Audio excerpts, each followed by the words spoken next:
From Geppetto Studios in New Freedom, Pennsylvania, welcome to the Cosmic Geppetto Podcast, your home for inclusive, positive geek culture, where we talk about movies, comics, music, books, and whatever else we feel like. Please welcome your host. All right, you're a jerk, and you're criminal, and okay, that's it. I'm done. There we go. Brad Mendenhall. Hey kids, it is a rocking episode of the Cosmic Geppetto Podcast. KJ Valencic and Molly Balin join me to talk about whether Joss Whedon deserves to be canceled after recent stories of him being, well, a jerk.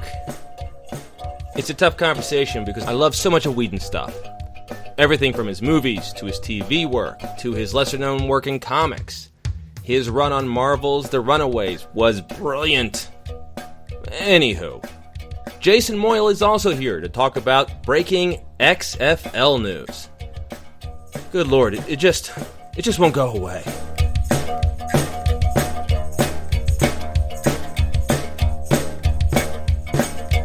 How's the new dog? So far, he's been great. Today was our first real issue where he seems to have eaten something that disagrees with him. At least we hope that's what it is, and he didn't eat something that's stuck in his stomach.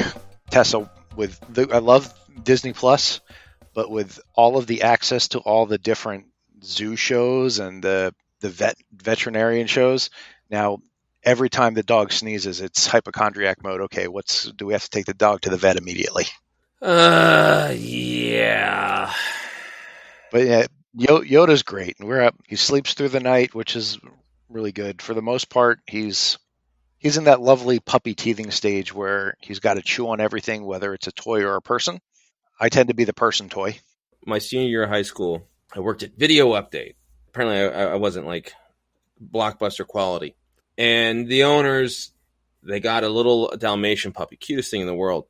But they would bring the puppy to the store and just let it run behind the counter. So I'd be helping people, and the dog would be like going after my shoelaces or going after my ankles. And I'd be like, there's like, okay, sir, so here's your copy of Biodome. God, I'm my foot. Are you reacting to the dog or Biodome? It's like, yes. I think most people have had that reaction to Pauly Shore's career. So, how many Pauly Shore movies did you watch in the theaters? None. None? None. I'm thinking the area I grew up, a lot of times the only thing that we had to do was go see movies at the second run theater in Boyertown. So you just had to see what was ever there. And I know I saw Encino Man. Oh, God, I forgot that was a Pauly Shore movie.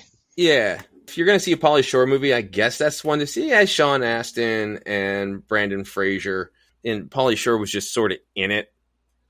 And then I saw Son-in-Law because I think I went on a date with a girl who wanted to see Son-in-Law. It was sort of before we knew who he was. And then I was able to avoid everything until I want to say I was a sophomore or junior in college. And you remember what Lockheed was like. There was only the second run movie theater. And the girl I was dating then was trying to get along with her roommate. And is like, well, we're going to go to movies. We're all going to go to movies. Like, okay. It's like, yeah, she wants to see In the Army Now with Pauly Shore. I was like, come the hell on. I think the majority of my Pauly Shore movie watching involved Eric Kennerup and lots of Goldschlager at 5:33. Yeah. That all makes sense. All right, Jason, let's dive right in. All right, what's up? In the news, breaking news. It'll be pretty well broken by the time this episode gets up, but hopefully it'll still be pretty fresh. Dwayne "The Rock" Johnson led a group to buy the XFL, or the carcass that remains of it. 2.0. Yeah, 2.0 for $15 million. And the funny thing about that is that only covers about half the amount that the XFL commissioner Oliver Luck is suing Vince McMahon for breach of contract. Yeah, Oliver Luck, the father of relatively recently retired Cold star Andrew Luck. Do you remember the specifics of that lawsuit? I actually looked it up today just because, first of all, I couldn't believe that The Rock had bought the XFL and the price that he bought it for. But I was curious about that.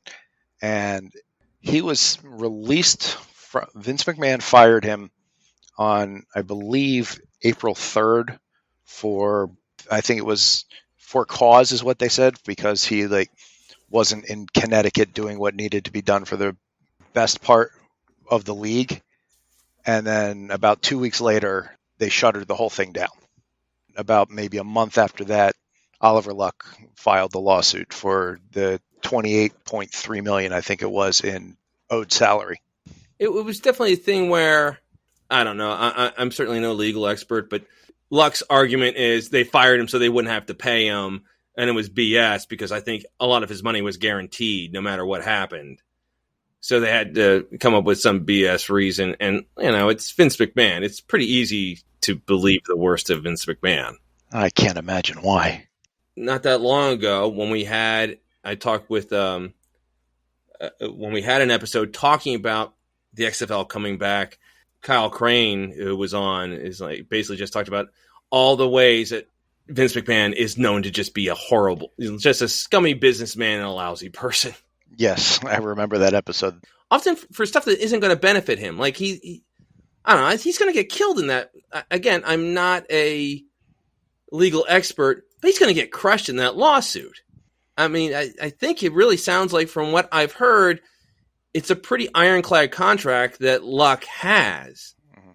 And he was trying to dance around it, not realizing, he's like, oh no, people actually want their money.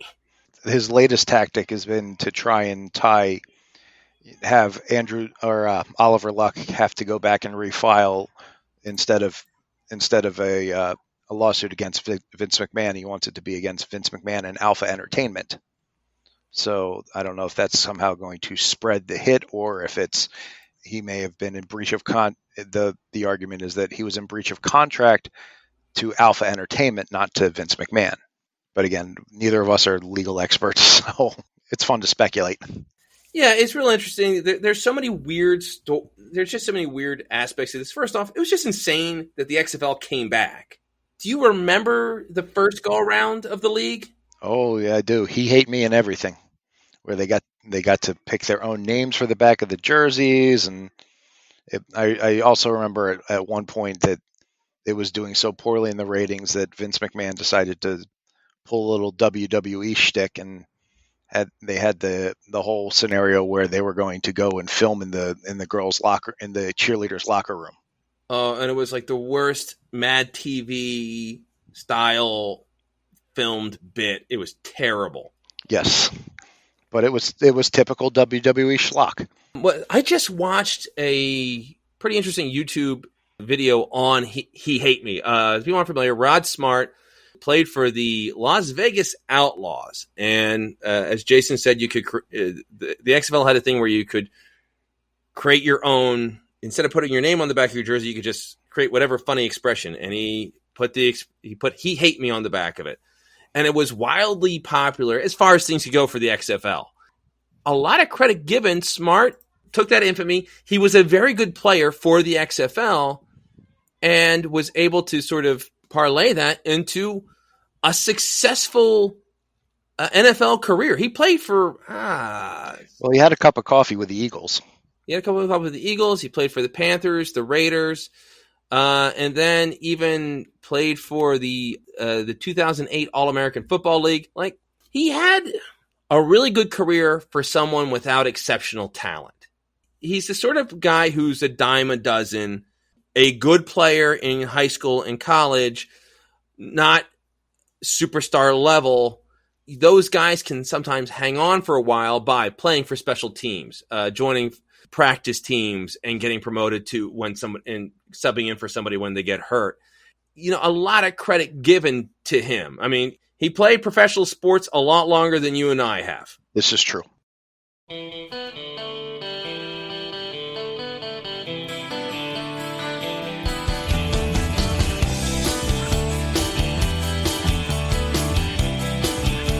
Going back to the XFL, I've read a couple articles. Everything's focused on how crazy it is that The Rock and this group, which includes his ex-wife, The Rock has been business partners with his ex-wife for like 10 years since they split up. Wasn't she like one of the producers for the 2 Jumanji movies? Basically, everything that he's done in his acting career, she has been a producing partner on it. And they've been split up for a while. Good for them.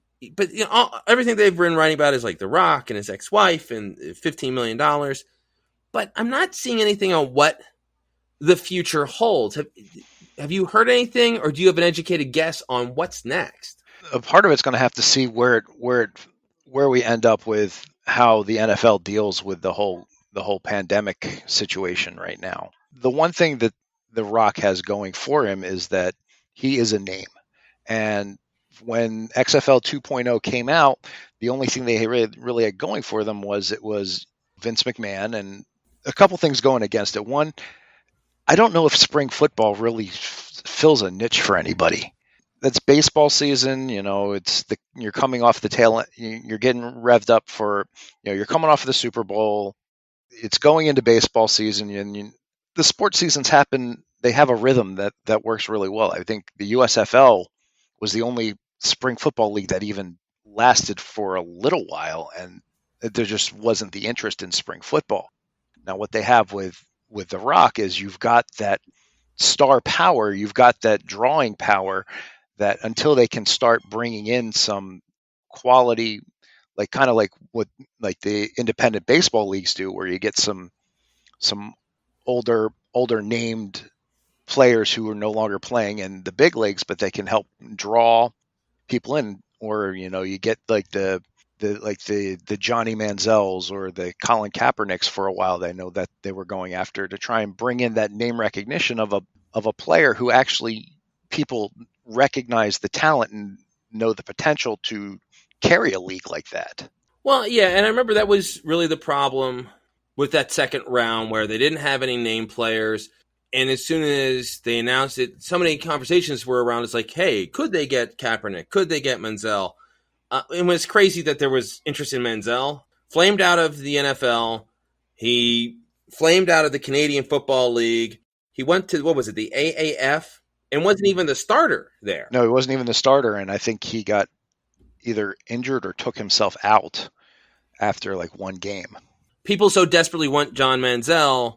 And I don't get it. I think they want the redemption story. They want there to be this great story where this guy with all this talent, who in the best case scenario could have been Brett Favre, kind of a little bit edgy, a bit of a gunslinger, fun to watch. Like that could have been John Manziel, but his personal demons just got the best of him. But people love a redemption story, so they would love to see some sort of story where, okay, this guy straightens himself out, goes to this minor league franchise, lights it up, and then, oh my gosh, you have a Kurt Warner situation. Obviously very different, because Kurt Warner was always a bit of a Boy Scout, but Kurt Warner was a case of he was bagging groceries, or that story, he was restocking in a grocery store, but kept at it and was able to find his way back and became an NFL MVP. They want the same thing with Manziel. It's like, oh my gosh, we watched this whole thing happen, and here he is at 28, 29 years old, getting a little long in the tooth for the NFL, but somehow is able to revitalize his career. So people want that story. They picked the wrong horse to latch onto, because I mean, if you look at what Kurt Warner did, he was still putting in the time, he was still putting in the effort. I mean, he went over and played in the European League of American Football for the Barcelona Dragons for several years in order to try and keep playing. He played, and Manziel was just banking off his name and whatever talent he had. Manziel's a fascinating story. All the talent in the world, people really has like a little personality and charisma that people were trying to latch on to. He was just more interested in drinking and partying and living the lifestyle.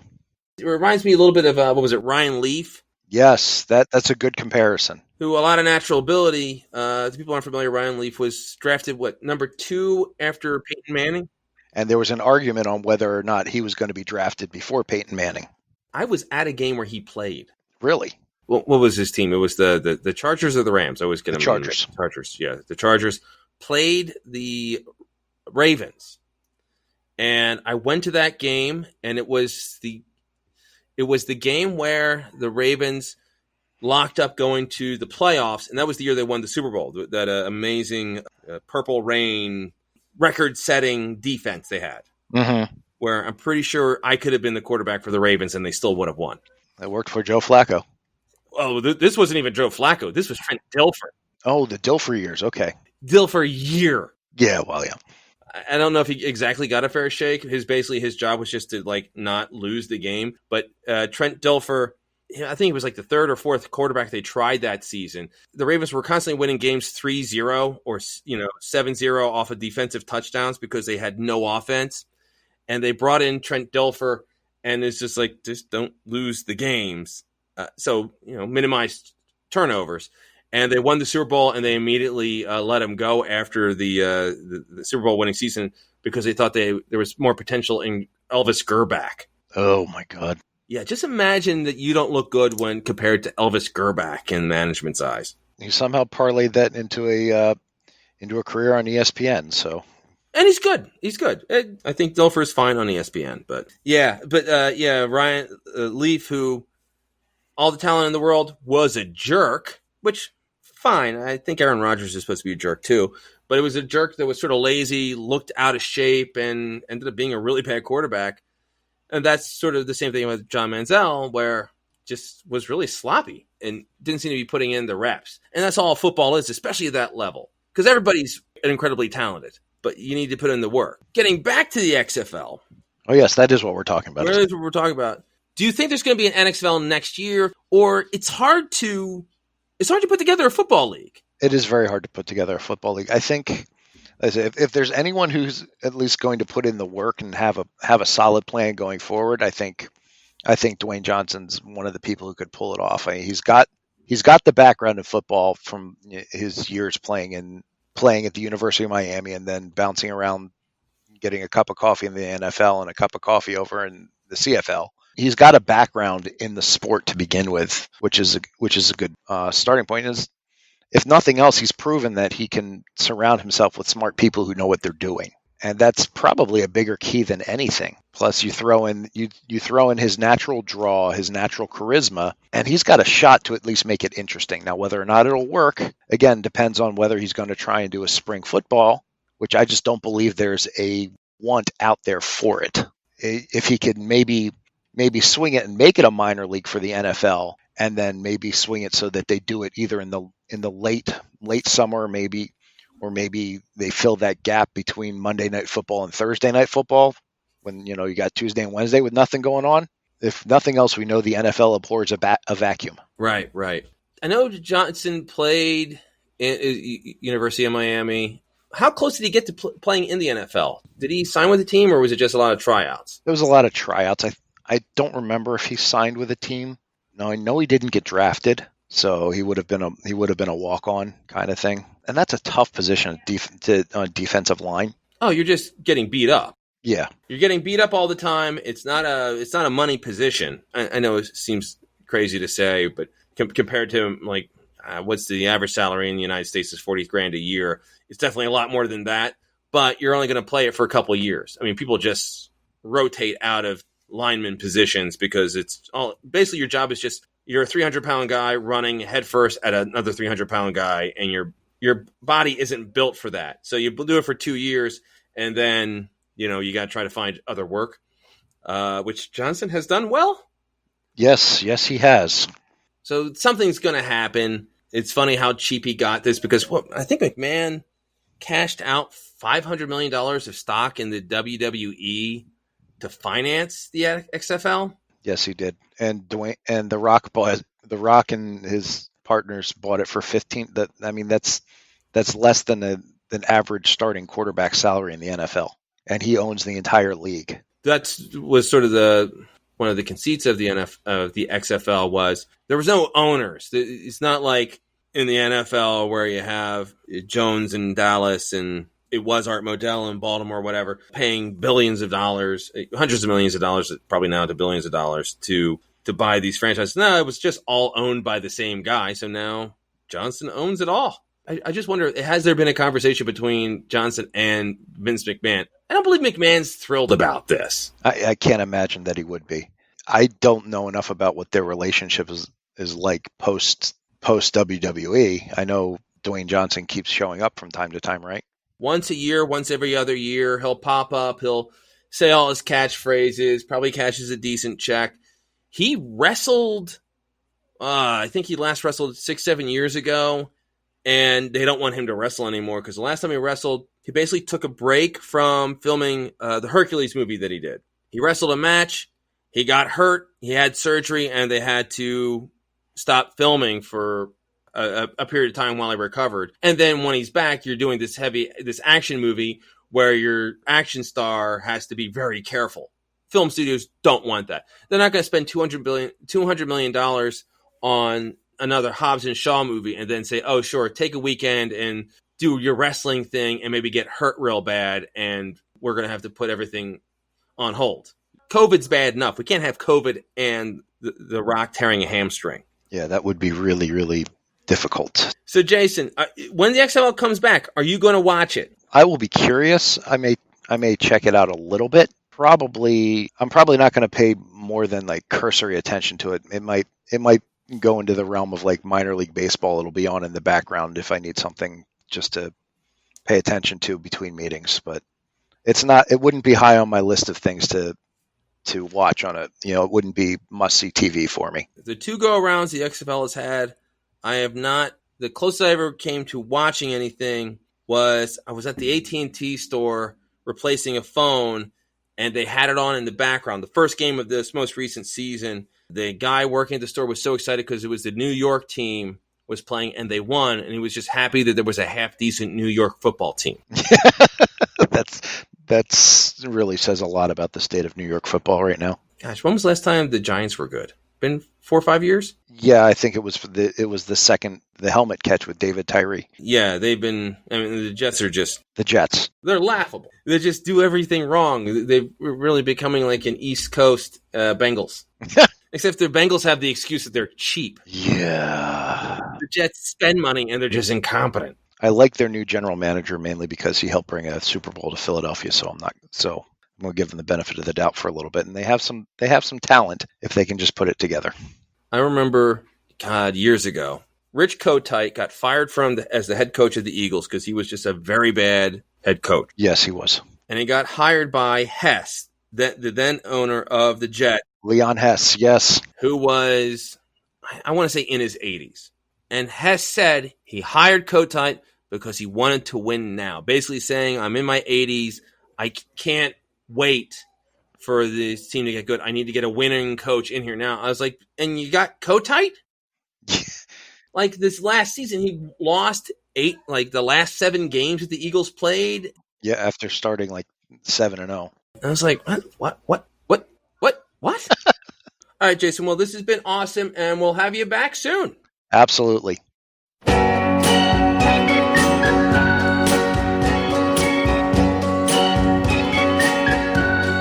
One of the things that we love doing at Cosmic Geppetto, and we haven't done it a lot recently because of COVID, there's been a lot of one-on-one interviews, which are fantastic as well.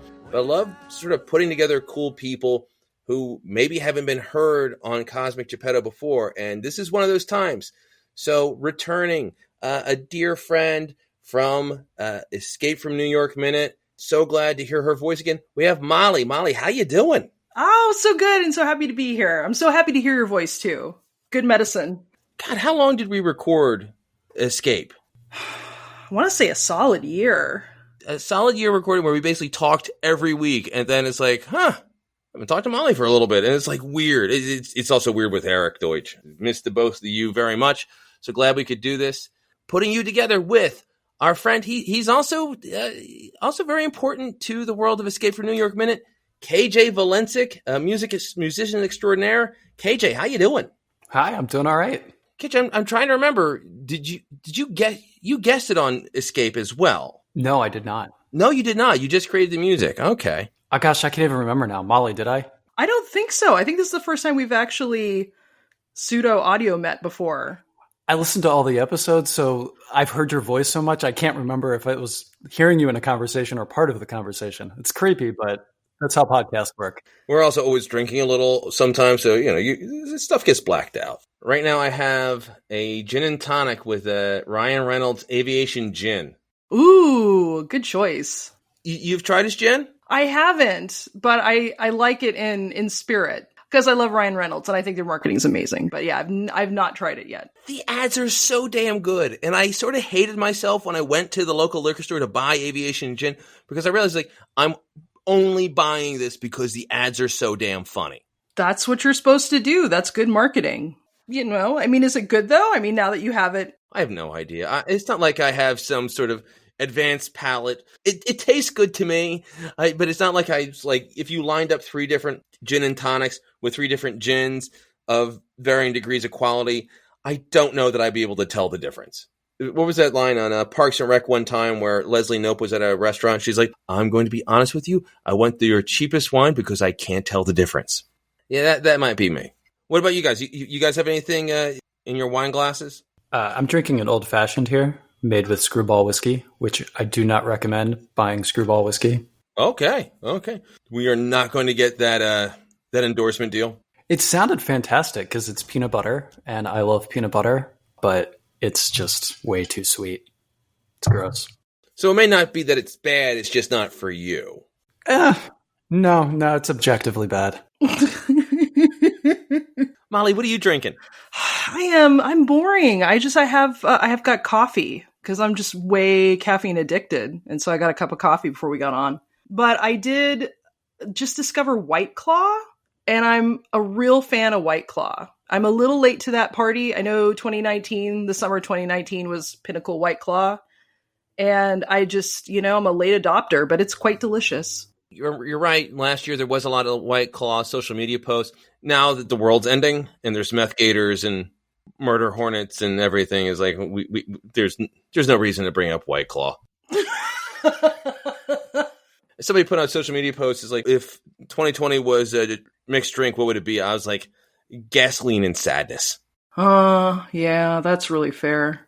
Speaking of things that make us sad, we got to talk about Joss Whedon.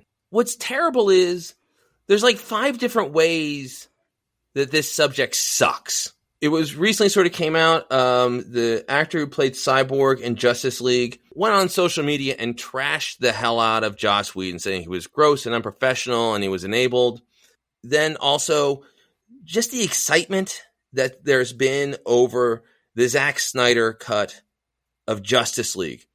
And if you would have told me 5 years ago that people would be excited to see a version of a movie that erases Joss Whedon's influence and is only the mental brainchild of Zack Snyder, people were excited about this instead of up in arms about it, I wouldn't have believed you. It's one of those things where it's a little bit of a rains and pours. As soon as there's one story that comes out about someone, then there's a whole lot of others. And it's not even new information. It's a lot of, oh yeah, Charisma Carpenter has talked for years about getting fired from Angel because Joss Whedon was angry she got pregnant. But they sort of brush off those stories. Obviously, it's very different, but it was sort of like the Cosby thing where Hannibal Buress talked about Bill Cosby and just told the story about he was a rapist. And everyone was so aghast. It's like, these weren't new stories. They'd been making jokes about that 20 years ago. But with modern context, all of a sudden everyone becomes really upset about that thing that we've known about for a long time. Molly, are you a Joss Whedon fan? What are your feelings about him? I'm a huge Joss Whedon fan. And to cast our minds back to 2017 in gentler times, there was a article that came out, and I want to say it was The Wrap. Yes, it was TheWrap.com.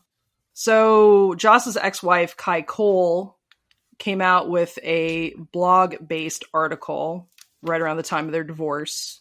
It coincided with the start of the podcast that I was starting with Heidi Bennett, which was Cabin Minute Cast, based on The Cabin in the Woods, which Joss co-wrote with Drew Goddard and produced. And so as a all-ladies produced ensemble, and we ended up cutting that episode down pretty significantly, but we both read the article and really had to have a kind of a come to Jesus moment about like, how do we feel about this? As you're talking about how these stories have been out for a while, you're right, they really have. I mean, conservatively with Kai Coley's 3 years, and then, Charisma Carpenter, I mean, that's going back like, good God, what, 10, 15 years now? I think 10 years ago.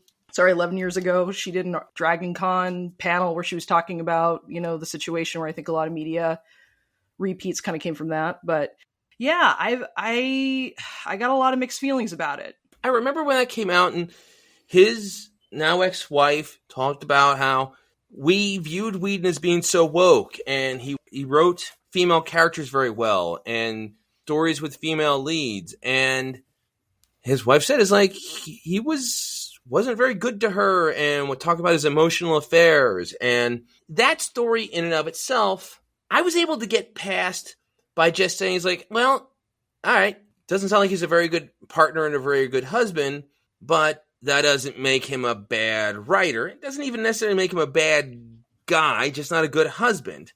Marriages are complicated and these things can fall apart. What you always worry about with stuff is okay, what else is going on? We've been finding out. KJ, you're a Whedon guy. Yeah, I mean, I've been a fan before directors and writers were even a thing that I paid attention to.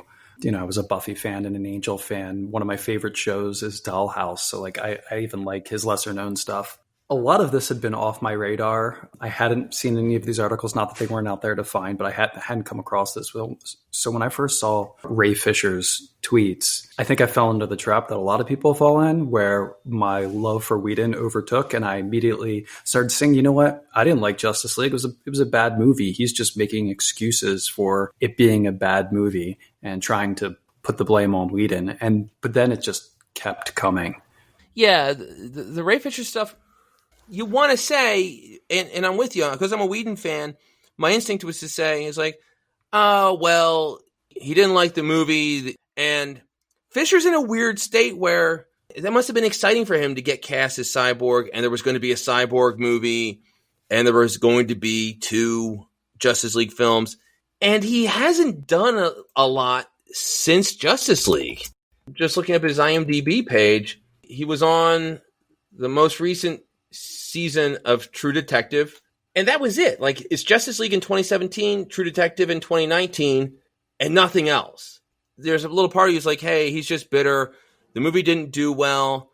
Apparently, a lot of Cyborg scenes were the ones that got cut. People can get cranky about, oh, well, my part got cut, and then the movie wasn't successful, and you can be a little cranky about it.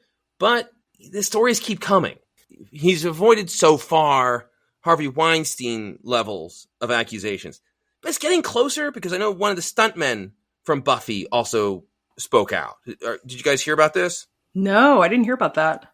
I don't usually do this. I usually do my typing very quietly in the background. I'm going to do it just right up here. Joss Whedon, stuntman. This is the one with Buffy along with his wife. Right. All right. Buffy the Vampire Slayer stunt coordinator Jeff Pruitt and stunt double Sophia Crawford came forward with new allegations against Whedon. I'm going to, and we'll post a link to a good story about this because I'm just going to try to encapsulate this as best I can. They were with Whedon from the beginning. They had a good relationship. Whedon would ask their help because just because you're a writer doesn't necessarily mean you're a naturally gifted director or especially action director. It's a really tough job. He would sort of rely on their expertise, but then as Whedon became more successful, and Whedon was a very rare case of a writer / director, showrunner who became the star. I mean, think about NCIS, probably the most popular show on TV and has been on forever. Do either of you know who writes that show or who created that show? No. That's pretty common. Think of popular shows. Friends. I don't know who created Friends. It was just sort of a show. And Whedon was a weird sort of creator celebrity. Frankly, Mr. Shankly, this position I've held, it pays my way and it corrodes my soul. I want to leave. You will not miss me. Brad, stop for a second. I don't know that I believe you when you say you don't know who created Friends. This is the crazy stuff you know. You'd think. I know one guy that wrote for it, Dave Lagana, because he's been on this show. I mean, there's a handful of creators that do have that. Chuck Lorre, who did 2.5 Men and Big Bang Theory, has a little bit of that cachet. Shonda Rhimes, who has done Grey's Anatomy and a couple of shows, but it's rare. Most creators are more than happy to stay in the background, or it's done by so much by committee. But Whedon was a weird case. So, and as the show went on, he apparently started believing his own press, which I would probably do too. It stopped going to them and became more and more difficult for them to deal with. And then Pruitt left the show, the stunt coordinator left the show for something else. Joss Whedon got very upset because of a perceived lack of loyalty. And then Sophia Crawford, who was in a relationship with Pruitt, I believe they're married now, she sort of left the show as well. And they offered him the opportunity to come back as long as she broke up with Pruitt. Like, okay, you can come back, but you got to break up with the guy who betrayed Joss Whedon. That's crazy stuff. Now, again, that's bad, and it's very controlling. It's tough where I'm not ready to cancel Whedon yet based on that, but I'm so worried that who's going to step forward and say that, oh, he offered somebody this role for this act. And Whedon's has a little bit of creepiness to him. He really loves feet. How do you know this? I read a lot of Crack.com. Ah, that trustworthy news source. Crack.com did talk about Joss Whedon having a foot fetish. And as soon as you read that, then everything that you watch is like, holy crap, there's a lot of bare feet. I mean, you love Dollhouse. So much of Dollhouse was them walking around barefoot in the dollhouse. In the first Avengers movie, the first time we see Black Widow, she beats up those Russian guys, and there's a close-up on her feet as she grabs her shoes to walk off to find Banner. But, Tarantino's the same way. Some guys just love feet. It's their source of their power. Yeah, who knows? Maybe that's why I never was able to break through into, like, successful directing or writing. It's like, feet are fine, but not my thing. Like, that's the kryptonite to my writing career. A lack of foot appreciation. It's like, And there's also another thing where it just seems like he hasn't put anything out in a long time. If he currently had a big movie out or a successful show out, do you think this would all get swept under the rug? Is it sort of a point where he's not at the height of his powers or his success? Also, we're just in a weird news cycle and people are going after him. I feel like everything has context, and I think that this is a guy who has ridden some high heights and kind of was known as a vanguard in a lot of ways. He's kind of the uber geek, so to speak. He's into comic books, he's into the movies, he's into TV. He was doing, when we talk about Charisma Carpenter and, her getting pregnant, I think it was season 4 of Angel. He was managing Angel, Buffy, and Firefly at the same time. That's 3 movies, 3 TV shows, which is nuts. Some of this context, I think, is somebody who put out a fantastic amount of content. And when we talk about some of the controlling aspects of the behavior, I think that in order to survive and thrive in the environment that is Hollywood, you got to have a whole lot of personality and a very strong personality. And I think that being at the helm of that much content, it probably made him quite a bastard and a control freak, and that there are ways that things need to be. And I was reading, an article about kind of around that time of him having to be really uncompromising and kind of being a jerk about it. So it doesn't surprise me to hear some of these stories, and that there's a balance between people really, really loving him and loving and trusting his vision, but at the same time, him being kind of a jerk, on set to kind of get these things done. And so I think contextually, one more thing that, when we talk about what's happening with Justice League, this is a guy who came in under not the most ideal circumstances to pick up a production. And so you guys know, I don't know what your background is with like theater or anything, KJ, but at least with Brad having a pretty substantial theater background, that, when you join a show, if you were to have an actor come in, way down the road, there's a whole lot of inside joke and a whole lot of work and a whole lot of connection that's happened to build, an infrastructure, and to have kind of like your creative director have to walk off and then you get another guy coming in. That's a lot of pressure. So I have to wonder if some of this context that we're seeing is a lot of people who had a lot of heart and a lot of skin in the game, and someone coming through being like, this sucks, which is really not going to make anybody happy. So I think that there's a background context to this. And while I don't doubt that maybe he was kind of a I think this also was a really hard thing to walk in on, too. Ray Fisher talked about Whedon being unprofessional and gross and whatever. So far, the only story that's really come out, from what I've heard, is what Molly was just alluding to. Zack Snyder, and regardless if you like him as a director or not, he went through a real tragedy. His daughter committed suicide and he had to leave the set of Justice League. I think most of primary filming had been done, but there's always reshoots, especially with a movie that big. Joss Whedon was brought in to do rewrites and reshoots. Apparently, he talked some trash about the work that had been done. If that's it, if it was just he was sort of a jerk about the work that had been done, that's not like really professional, but whatever. And there can also be a thing of a director coming in and trying to rally the troops like, hey, we're going to make this great. And I know everyone's tired, but I think there's work that can be done. Hey, you know what? We're just going to make it better. That's ideally how you should say it. It's like, we're going to make this perfect. We're going to put the extra effort to make it perfect. But some people are going to be like, hey, everything else is garbage and we're going to do something great to try to rally the troops. I don't know his motivation, but I could see something like that. I never heard anything bad from the cast of Avengers, and the other movie did Serenity. Something that I always find a telltale sign of a director that's a good guy to work with is how many people come back for his movies. Firefly was on for one season, got canceled, and then what was it, like roughly 5 years between the end of the series and the movie coming out? Oh, I have no idea. It was long enough where it had been a while, but not so long that everyone looked older. And he brought back the cast of the TV show. And one of the actors said is like, he could have recast us. He could have said, remember the example was used, like he could have brought in Winona Ryder or somebody with some more proven star power, but he made the effort to bring back the entire cast of the show. And that sort of said something that they also wanted to be on the show.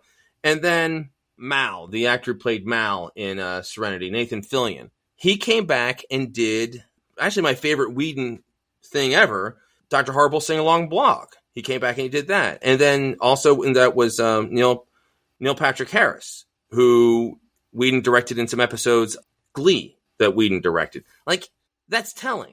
And Firefly wasn't Fillion's first time working with him. He was also one of the villains in Buffy. Yes, but that happened after Firefly. Did it? Yes. Okay. They did the one season. Whedon was still trying to keep everybody sort of on the books because I think he wanted there to be another season, if not a movie. So he hired Fillion to come on for that last season of Buffy. And then Gina Torres, who was also on Firefly, he had her as the bad guy in a season of Angel, basically just trying to keep these people working. But that's the thing, Gina Torres, she goes from Firefly to Angel, then back to Serenity. People come back to work with him. And even though apparently Whedon doesn't have a great relationship with Charisma Carpenter anymore, they worked together for a decade. She was on the 5 seasons of Buffy, and then she was on 4 seasons of Angel, and even came back once in that last season. And the Cordelia character, I have no reason to doubt what she's saying, that she felt like it was punishment for getting pregnant. But also, I mean, KJ, I sort of felt Cordelia's arc was done when she left the show. Yeah, I felt the same way. They had Cordelia become pregnant because Charisma Carpenter was pregnant in real life. And it wasn't a great plot line.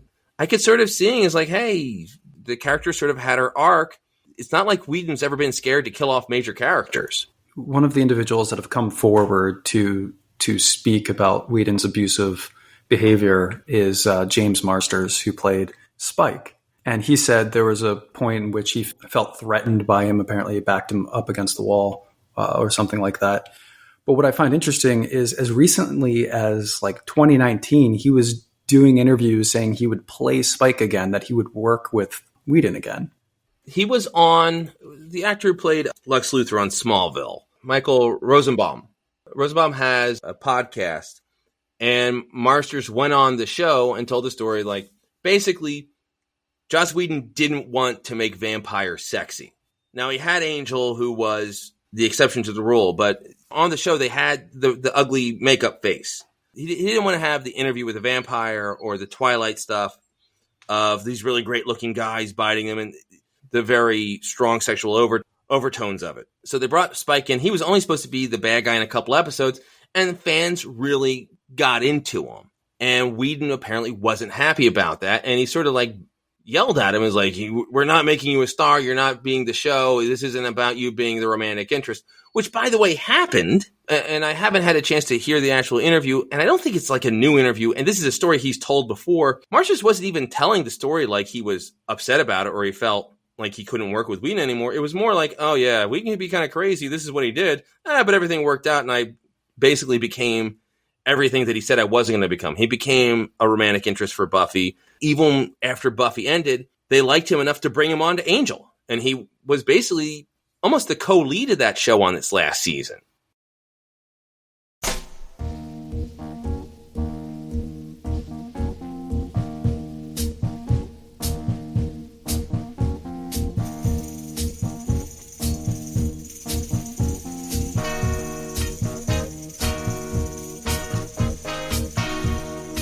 Probably every actor-director tandem has that story of the creative guy losing his temper, losing his cool, or acting like a you love him anyway. And as Molly said, I've did plenty of community theater back in the day, and I had a director that really liked working with me, and I did 2 or 3 shows with him in one degree or another. He was an asshole. And I have so many stories, and anybody that's been around me long enough when I have 2 drinks will hear the story of that director being an asshole. But I worked with him all the time. Overall, it was a positive experience. Creative people can be difficult. So far, most of the stories have been like that. It's like, okay, Charisma Carpenter worked with him for a decade, and Whedon didn't like the plot line that he was forced to write because she got pregnant and wrote her off the show.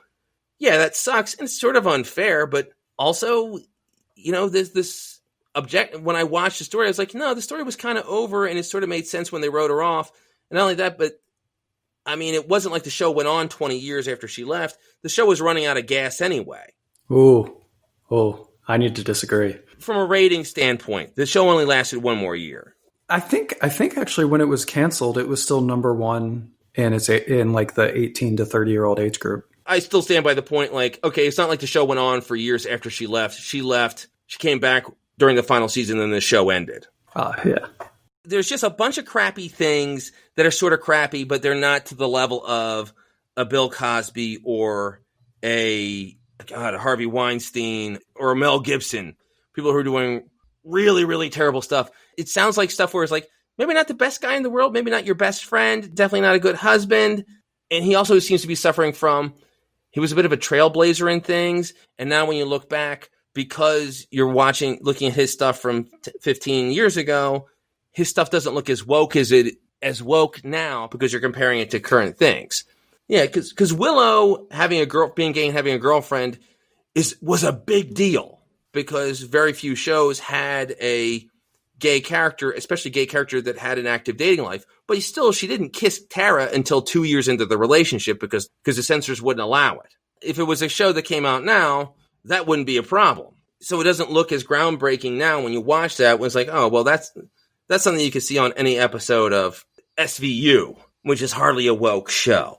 How often do you guys go back and watch the old Whedon shows? Well, I think for me, it's been a while. Although I've gone back periodically because I'm a real Buffy fan. And it's funny because it took a little while, again, speaking of slow adoption, it took me a little bit to really get into it. But once I got into it, I was like, this is the most amazing thing ever. But I think the other point that you're making, I think is really just good for these times is that we have a lot of people who are going back 20 years to media and pointing fingers. While I appreciate a comparative between what we have going on now socially and politically, I think at the same time, we have to also give ourselves that there was a historical context for these things, like you're pointing out with Allison Hannigan in playing Willow, and that, I want to say it's Amber something, who was playing Tara's character. And, she had just gone on the show, and here they're taking in this direction. I remember Allison Hannigan saying, I trust Joss implicitly that he would make this romantic, and it was handled so well, and it was received so well, and it was groundbreaking for the time, like you're saying. I have no doubt that in the committee that is making TV in the late 90s, that there was a grave change of perspective. And so him pushing in these ways, I think we still, need to respect that. But I think judging media from 20 years ago and being like, he's not woke enough based on today's context is unfair to a great degree. And I think that we can look at good God, like HBO and Showtime now, like it's a whole other world. We've seen such a renaissance of TV now. So it's like, it's not really an apples to apples comparison. So I think there's a lot of respect that we can give to him. And I know he took a lot of crap for the Wonder Woman screenplay, and that, it wasn't quote unquote as woke. And I was like, and I read the stuff that they cited. I was like, this is a goddess, right? I didn't personally read anything that I didn't think was like out of line. I also saw, I'm just like, all right, I'm on a roll. Last thing, Birds of Prey. I couldn't even get through Birds of Prey. I could not even get through Birds of Prey, which was held aloft as this like beautiful feminist DC movie. And it was so cliche and so challenging to me. I could not get through it because it was just so poor. And I'm so sad to say that as a woman who's just like, I love that we've got like Patty Jenkins, who's like helming content. I think that's amazing. But like, my God, was that a dumpster fire? And I'm saying that as a woman and as a comics fan, OMG. So like, I don't know what we can do with that, but there you go. It really bothered me that they were picking apart a script for a movie that never got made. And part of it is, and the movie was shown through the eyes of Steve Trevor. Well, first off, the Wonder Woman film that got made was through the eyes of Steve Trevor, because he's the everyman. Yeah, they're going to show it through him coming to this world of Amazons. And of course, what makes it interesting is Steve Trevor is this guy who's a tall, strapping, good-looking guy, and take that guy, this leading man looks, and then put him in a world where he's the weakest person there. And that's interesting. Whedon's doing a little bit of that. Also, some of the complaints were like part of the descriptors. One of the things, going back to the foot fetish, one of the first descriptions of Diana was like, she's this beautiful goddess, sun glistening through her hair. She walks across the sand in bare feet. I was like, of course it's bare feet. I've done creative stuff. I wrote a book 10 years ago. I was happy with what came out, the end result of it. But if people have gone and found the first draft of it, they could have ripped it apart, because the first draft is just the first draft. And the script that he submitted, like 2 versions of the script, and then they decided not to go with it. I guarantee you it'd be vastly different what showed up on screen than what's in that script. So it's a fun exercise to read the script. But hell, people, I know the guys over at Pele Media talked about the original script for Ghostbusters. It would have been like a 5-hour-long movie with a whole bunch of crap that nobody would have found interesting. So if that movie had never been made, and if people were like using that as an example of why Dan Aykroyd sucks, because the original script for Ghostbusters wasn't good, it's not fair. I mean, KJ, you've done creative stuff. You've done some really cool music, much of which has been on Geppetto Studios related productions, and it's always awesome. How would you feel if somebody took the first pass you did at creating a song and then judged you on it as if it was a finished product? I mean, I'm basically Eddie Van Halen, just one take, walk in the studio. No, it would be absurd. Someone would think I barely know what I'm doing. I mean, some people hear the final product and think that, but that's... Well, it's funny. I just I submitted a play to the Baltimore Playwrights Festival. Got some good feedback and hoping, and if there's news, I'll share it. I created a song that was to be sung by 2 characters, and I submitted a demo. It's just me with a guitar singing, and I am not a great singer and I'm not a great guitarist, but it was just enough to like, okay, this is the song that will be sung by one character in this point. And the feedback I got is like, there's people who are going to be fans of the musician, and we want to make sure that there's a song that the people are believable to be fans of. Basically saying it's like, hey, this song isn't good enough to believe that people like it. It's like, no, that's not the finished product. It's a demo just to give the lyrics and the chord progressions. That's what rough drafts are. I worry, and I think I've heard a little bit of this from KJ, that he might worry too. We're fans of this guy. We want to root for this guy. We don't want him to go down the same dark hole that other people have gone into. I'm a Ryan Adams fan of music, and it came out that Ryan Adams is a terrible human being. And there were supposed to be 3 Ryan Adams albums last year, and none of them came out, and who knows if he'll ever put out music again. I understand why he was canceled, because he was doing some crappy stuff, and there's some allegations that had a little bit of weight to him, that he was communicating with underage girls on social media, or at least one underage girl. And it's tough, so I get it. I don't want Joss Whedon to become that, where because of this, we never hear from him again, and there's no more content from him. And I want to get your guys' opinion on this. I don't think anything that's come out yet has been enough for me to say, when his next movie, his next TV show comes out, I'm going to ignore it because I can't support him anymore. But I'm scared that's coming. Yeah, I agree. I haven't heard anything, and I think this is really important, that I'm very open that if something along the lines of a Weinstein situation were to come out, I would cry, I'd be pissed, and I'd let it go and be like, all right, you're a jerk and you're a criminal, and okay, that's it. I'm done. There we go. But we haven't seen anything like that. So thus far, what we've seen is somebody who is at worst tyrannical on set, and who's kind of a crappy husband. And we haven't even heard his side of anything. That's all we have. So I agree with you. I haven't heard anything to justify, this guy getting canceled by a country mile. If Michael Bay can go on and make stuff, like, good God, I don't think we've heard enough that it deserves a cancellation. Michael Bay enjoys being a tyrant. He got called Hitler by one of his lead actresses. It didn't even bother him. He kept casting her and stuff. Hey, you know what, folks? I've done probably a dozen skits that I've written for this show. If anybody who's involved with these skits calls me Hitler, I'm probably not going to have him on the show anymore. I'll get a little pissy about it.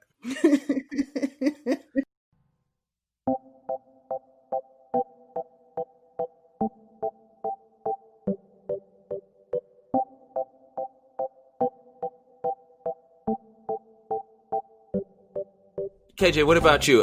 Is there anything that you've heard so far? Has it affected your enjoyment of his stuff, and it would prevent you from consuming product from him in the future?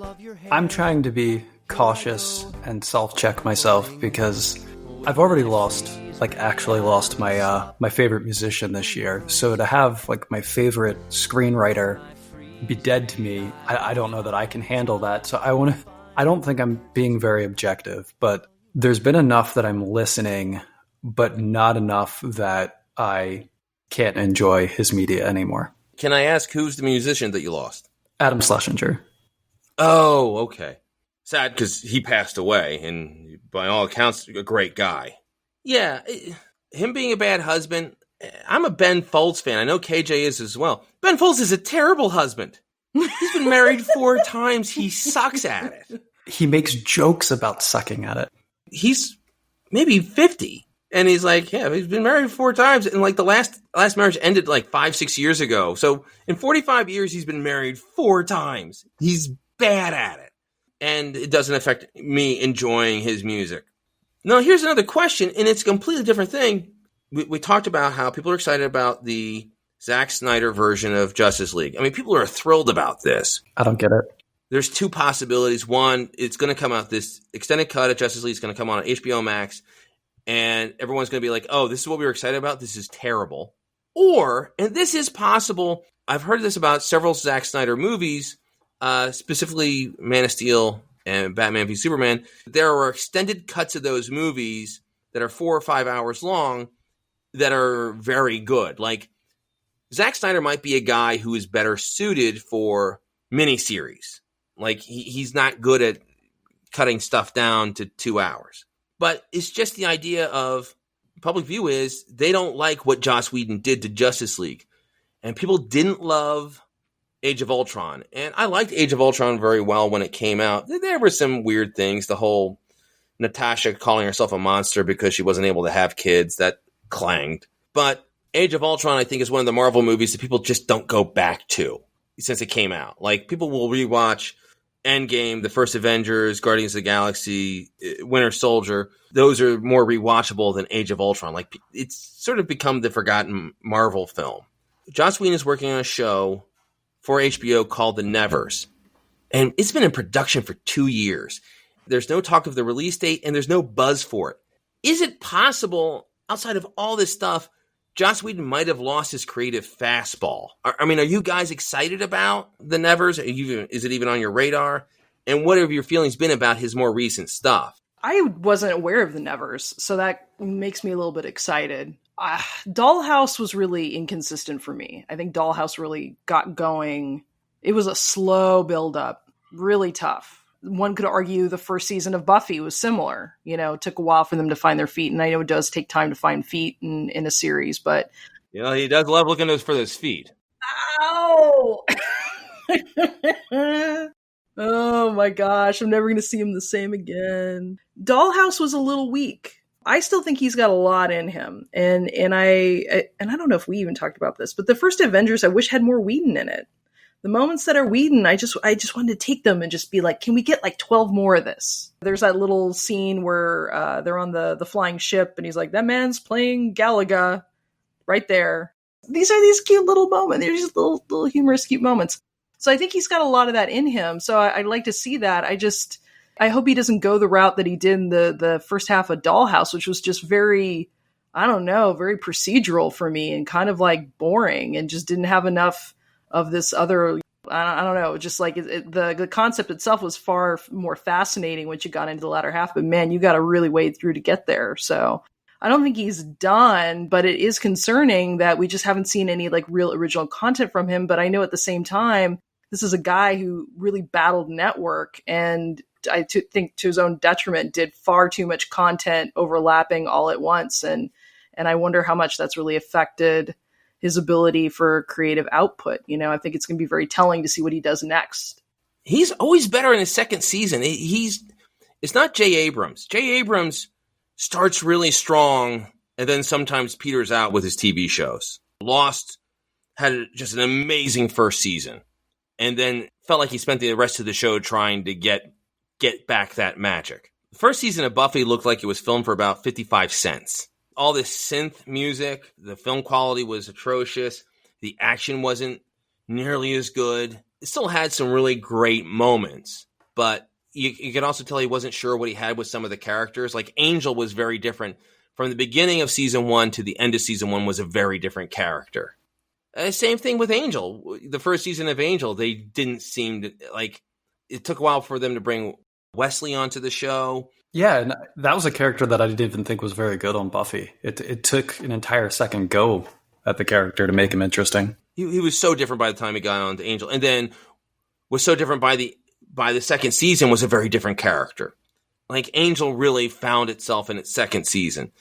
I have Firefly on Blu-ray, and it has some really good episodes, but Firefly, I thought they hadn't quite gotten the formula down until Serenity. I thought Serenity was an amazing movie that fulfilled the promise that the Firefly TV show hadn't quite yet gotten right. Like Joss Whedon, he really needs to skip to the second season.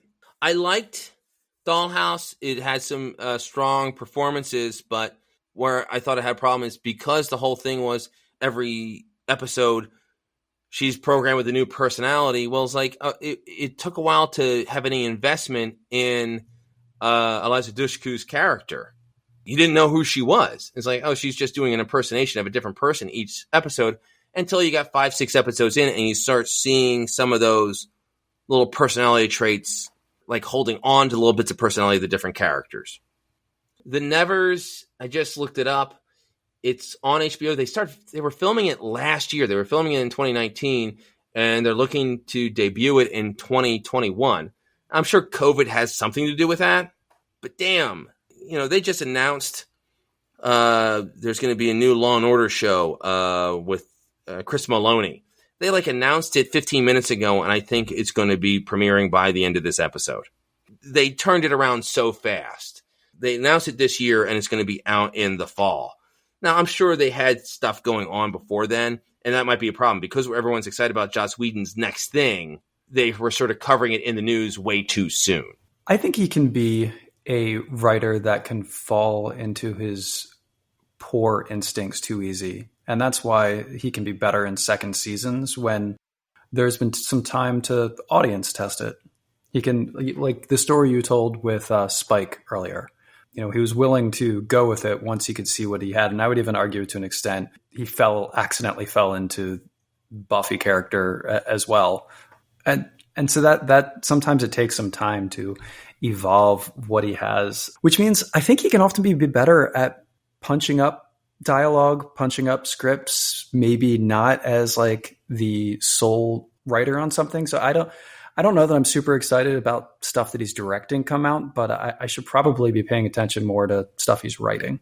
I mean, Molly, you're a fan of Cabin in the Woods, and for a lot of people, like if you're a real Joss Whedon fan, a lot of Joss Whedon fans, that's the movie they love. That's the Whedon movie they love. It's sort of like if you're a big fan of a certain musician, you like them so much, you don't like their hit song, you like the B-side. And I get that. But I mean, I think with every artist, there's inconsistencies and there's things that, one likes more than other things. And if I have to go back to, talking about your comment about Serenity is a perfect movie. I mean, it is a marvel of writing and acting. It is so tight. It's incredible. And I think for me, I mean, as much as like Buffy is always going to have my heart, I think that pinnacle Whedon for me really is Serenity, even though that's really kind of like a science fiction Western in a lot of ways. But it's so good. It's so tight. But I love Cabin in the Woods too. And, but that's not, I mean, that is a Whedon joint for sure. But that's a heavy dose of Drew Goddard. And I think what you see in Cabin is a profoundly successful partnership between the two of them. It's kind of like a Beatles situation where you have a creative chemistry that comes together and makes just complete magic. But I think if you're a Buffy fan, I can absolutely see what you're saying, that if you're a Buffy fan and you really look at the heart and the horror together, yeah, I can totally see Cabin being pinnacle for you. What else has Goddard done? It was such an interesting career. He directed Cabin in the Woods. He did Bad Times at the El Royale. That's one of those movies that's somebody's favorite movie, even though it didn't make a lot of money. Like, the people who love that loved it so much. I'm always suspicious of writer-directors because you can fall in love with your own stuff. And if having that director who will pop up and like have the authority to say, it's like, oh no, this is bad, or this isn't going to work, or can figure out a visual way to make it look different, can be really effective. Now, with the Marvel stuff that Whedon directed, you're in such a factory with Marvel that I don't care if you write it and direct it, it's still going to have the Marvel sheen over it. So it's interesting when he's the writer and director of TV stuff, he is the god of that show, which can allow him to fall into his bad instincts.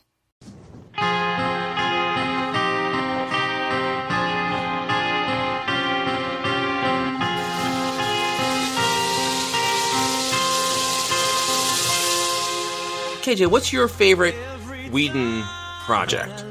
Probably Angel, closely followed by Dollhouse. And to be continue being the contrarian in this conversation, I did not like Serenity. That is by far my least favorite of his works. I loved Firefly, but I don't like the River Tam story arc. I think it's the least interesting, most formulaic, and not funny part of the series. So having an entire movie about that, it wasn't for me. The River Tam is such an interesting character because they tried very hard to make that actress a star afterwards. It did not work. That actress, Summer Glau, she's an interesting actress because definitely a very camera-friendly look without being gorgeous or stunning. I don't think anyone ever would like, it's like, hey, draw a bombshell, great-looking woman. I don't think that's who you would draw. Definitely a very interesting look. She has a dance experience. She was in, what in my opinion is the best episode of Angel, where they went to the ballet. I'll second that. There's some actors and actresses that I find pretty boring when they're just standing there, but when they move, I find them fascinating. When she had the big action scene in Serenity and the way she was moving and her fluidity, the way she moved her body, she was just really engaging for me. In a very different way, Ansel Elgort, who was in Baby Driver, same thing. When I see a still picture of him, I'm like, that is the most boring actor on the planet. I don't get it. And then in Baby Driver, when he's like moving or dancing or any sort of action, he's like, he just all of a sudden becomes just a charisma factory. I don't know if I found River the most interesting character. She was definitely a bit of a cipher because she didn't say a lot. And she spent so much of Firefly just sort of mumbling mumbo jumbo and having panic attacks. Molly, what about you? What's your favorite Whedon product? Gosh. I mean, I think favorite, if I had to pick, I would probably say Buffy. From a technical perspective, I think Serenity. So I think those would be the two that I would cite as favorites. There's a lot about Angel to love, though. There was a lot of, I think, really interesting concepts. And as much as I think the fourth season was tragically crappy, but I think it really did end up strong, and it made me sad because I really did want to see more of it. And I really wanted to see more of Illyria because I think they really could have taken that in some really fascinating directions. And I just remember feeling like, oh, this just feels wrong that you guys are ending here.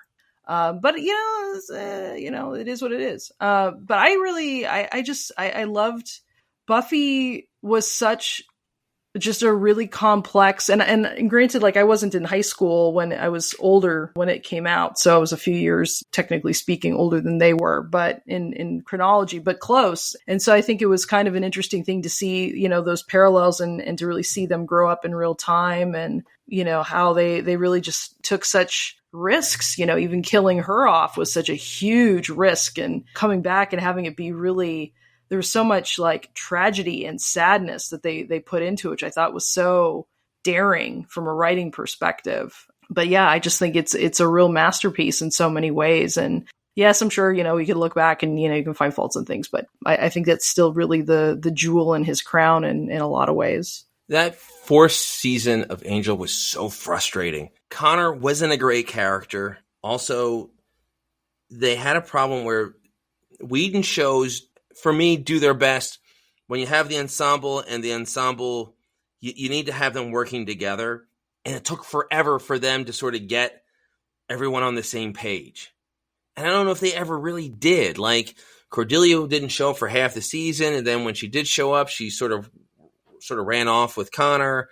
And Connor and Angel never got on the same page. And Wesley was separated from the group for most of the season. I was like, you're losing so many interactions on this show.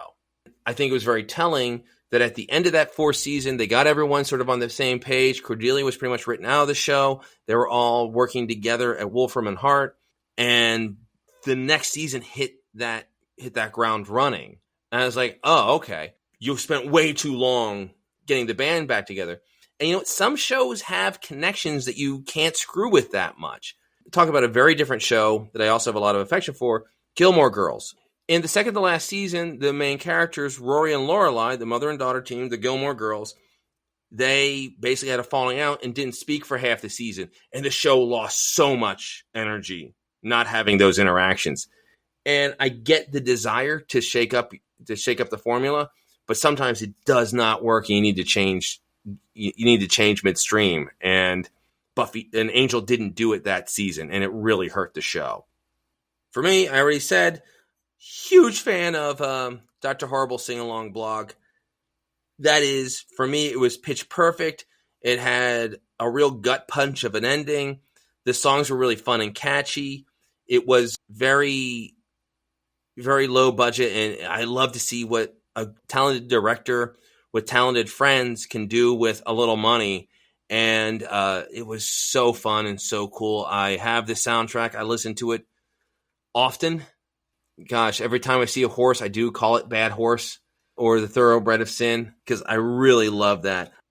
Buffy, I remember the last season of Buffy where the show was having some issues finding its footing because you had Buffy Buffy wasn't going to college anymore. They sort of lost the scholastic background that was really important to that show, and they were trying to get everything figured out.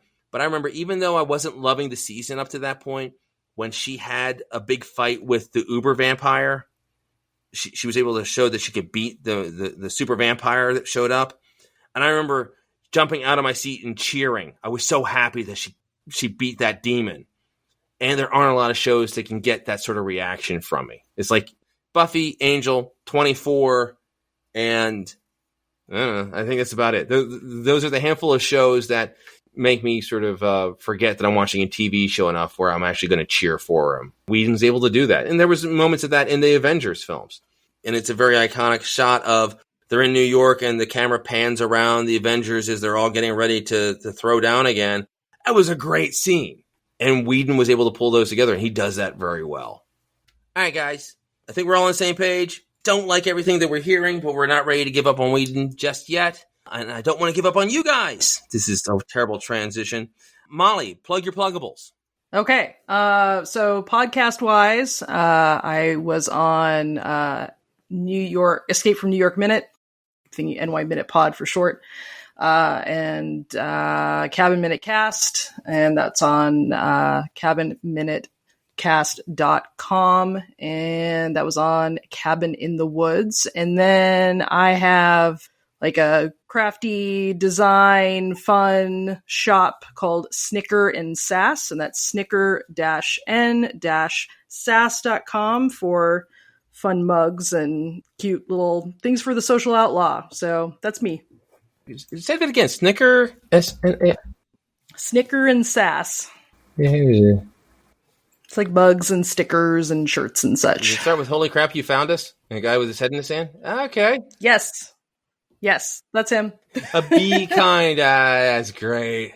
All right. Very cool. There's some people that... we see your pics from space. Oh, this is pretty great. There's some people who now I know where people are going to be getting their Christmas presents from. All right, KJ, what do you got to plug? I don't know. Your presence is felt on every episode of Escape from New York Minute. It's an awesome theme song.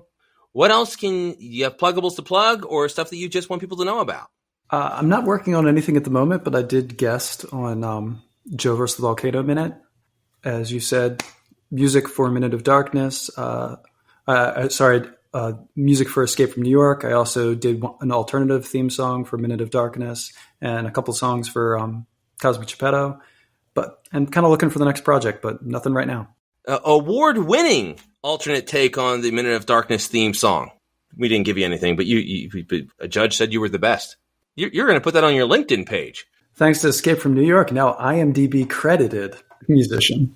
All right, guys. Well, this has been amazing, and we're going to keep in touch. And there's always projects. KJ, once you start sleeping again, we're going to want more music from you. So we're going to be doing more. So thank you guys so much. I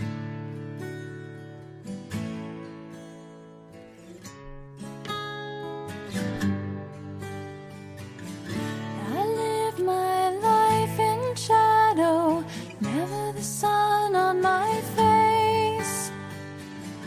It didn't seem so sad though, I figured that was my place. That wraps episode 204. Big thanks to Jason Moyle. He is a great guy and an old friend. Very happy he was able to join me on such short notice. Also, big thanks to KJ and Molly. It was a lot of fun talking to the two of them, and we'll have to find ways to get those crazy kids back soon. Next time on the Cosmic Geppetto Podcast, author Virginia Buckingham joins me to talk about her memoir, On My Watch. Until then, in the immortal words of Jarve Hardin, see you in the funny pages. I always took for granted I was the only one there. Subscribe to the Cosmic Geppetto Podcast on iTunes, Stitcher, or wherever quality podcasts can be found. Rate and review us while there. Follow us on Twitter @CosmicGPod, and we will follow you back. Unless you're a jerk. We don't follow jerks. Like us on Facebook at facebook.com/Cosmic Geppetto.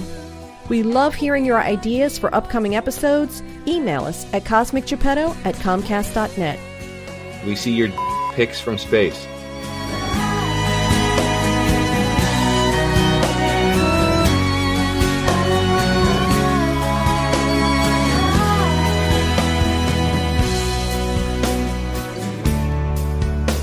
The moon to the tide, I can feel